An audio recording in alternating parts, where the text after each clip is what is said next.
शबनम, जिसने अपने माँ बाप समेत अपने ही परिवार के 7 लोगों की हत्या कर दी, लोअर कोर्ट से लेकर सुप्रीम कोर्ट तक ने उसकी फांसी की सजा को बरकरार रखा।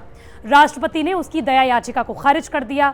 फिलहाल उसकी फांसी का इंतजार किया जा रहा है, लेकिन डेथ वारंट इसलिए जारी नहीं हो सका है क्योंकि उत्तर प्रदेश के राज्यपाल के पास शबनम की दया याचिका लंबित है।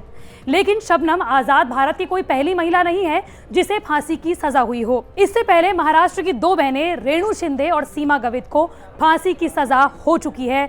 फिलहाल वो पुणे की यरवदा जेल में बंद हैं और अपनी फांसी का इंतजार कर रही हैं। आज हम आपको इस वीडियो में बताएंगे कि किस तरीके से चोरी की आड़ में ये बहनें 13 बच्चों का अपहरण कर चुकी थी और 10 से ज्यादा बच्चों की हत्या कर चुकी थी। कौन थी ये बहनें जो अपनी मां के साथ मिलकर इन तमाम चोरी के साथ हत्या की वारदातों को अंजाम देती थी, बताएंगे आपको इस वीडियो में। नमस्कार, मैं हूं आपके साथ श्रेया बहुगुणा और आप देख रहे हैं न्यूज तक। रेणुका शिंदे, सीमा गवित अपनी मां अंजुनी बाई के साथ मिलकर छोटी मोटी चोरी चकारियों को अंजाम देती थी, लेकिन लोगों की नजर उन पर ना जाए इसलिए वो बच्चों का इस्तेमाल करती थी। मां और बेटियों पर 125 से ज्यादा आपराधिक मामले दर्ज थे, जिसमें छोटी मोटी चोरी, पॉकेट मारना, चेन स्नैचिंग, भीड़ भाड़ वाले इलाके में चोरी जैसी घटनाएं शामिल थी।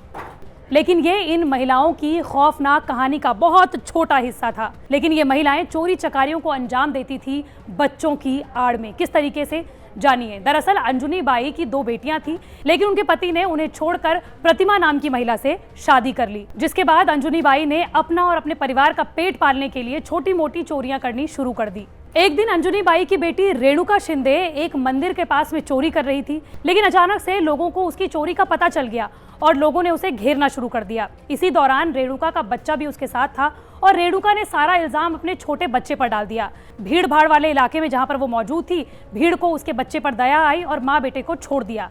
इसके बाद रेणुका, उसकी माँ और उसकी बहन को ये आइडिया आया कि क्यों ना ये तमाम चोरी चकारियां बच्चों की आड़ में की जाए, और यहाँ से यानी कि 1990 के दशक से उनकी चोरी का ये गंदा खेल शुरू हो गया। जून 1990 से लेकर अक्टूबर 1996 तक इन तीनों महिलाओं ने दर्जन भर से ज्यादा अपहरण कर दिए और 5 से ज्यादा छोटे बच्चों की हत्याएं कर दी। और सिर्फ यही नहीं, अंजुनी बाई ने अपनी सौतन प्रतिमा की बेटी को भी मार दिया। अंजुनी बाई प्रतिमा से इतनी नफरत करती थी कि उसने उसकी बड़ी बेटी को निशाना तक बना दिया। अंजुनी बाई के पति और प्रतिमा की 2 बेटियां थी। पहली बेटी का वो खून कर चुके थे और वो ये भी चाहते थे कि दूसरी बेटी का भी अपहरण कर लिया जाए और उसे भी मौत के घाट उतार दिया जाए।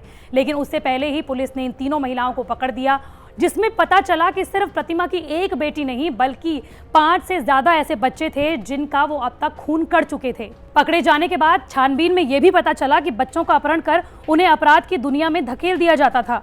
जब बच्चे अपराध की दुनिया में थोड़े पुराने हो जाते थे या फिर लोग उन्हें पहचानने लग जाते थे, उस समय ये तीनों महिलाएं मिलकर उन बच्चों की बेरहमी से हत्या कर देती थी। आपको कुछ 4 बच्चों की दर्दनाक कहानियां बताती हूं, जिससे आपको ये समझ में आएगा कि किस तरीके से निर्मम तरीके से इन माँ बेटियों ने बच्चों की हत्याएं की। इसमें इनका पहला शिकार था संतोष नाम का बच्चा। जब इन तीनों माँ बेटियों ने इस बच्चे को किडनैप किया तो बच्चा बस स्टैंड पर रोने लगा। महिलाओं को लगा कि कहीं भीड़ की नजर इस बच्चे पर न पड़ जाए, इसलिए उस बच्चे का सिर जमीन और एक लोहे की रॉड पर तब तक पटका जब तक बच्चे ने उसकी गोद में ही दम नहीं तोड़ दिया। इसके बाद मासूम का शव एक ऑटो रिक्शा के नीचे फेंक दिया गया। ऐसे ही एक कहानी है 18 महीने के बच्चे की। पहले उसका गला घोट दिया गया, मरने के बाद उसे एक पर्स में ठूसा गया और फिर सिनेमा हॉल के टॉयलेट की शेल्फ में ये पर्स छोड़ दिया गया। पुलिस के मुताबिक उन्होंने एक 2 साल के बच्चे का किस तरीके से मर्डर किया वो भी सुन लीजिए। पहले कई दिन तक इस बच्चे को भूखा रखा और उसके बाद इसका गला घोटकर उसे मार दिया गया। पुलिस के पास कम से कम 5 ऐसे रजिस्टर्ड केस हैं जहां पर अलग अलग मामलों में इन महिलाओं ने बच्चों का बेरहमी से खून किया।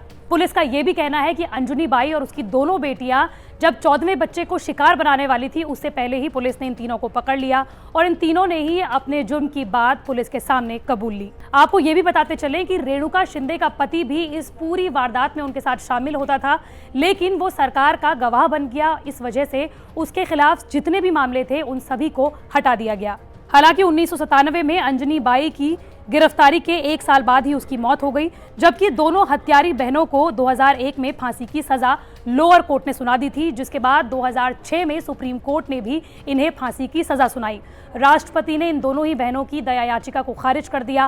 फिलहाल ये महाराष्ट्र की यरवदा जेल में सजा काट रही हैं और अपनी फांसी का इंतजार कर रही हैं। क्या आप इन दोनों बहनों के कुकृत्य के बारे में जानते थे? हमें कमेंट बॉक्स पर जरूर बताएं। मंडे टू फ्राइडे में इसी तरह की वीडियो आप तक लाती रहूंगी। अगर आप भी किसी टॉपिक के बारे में जानना चाहते हैं तो कमेंट बॉक्स पर जरूर बताएं।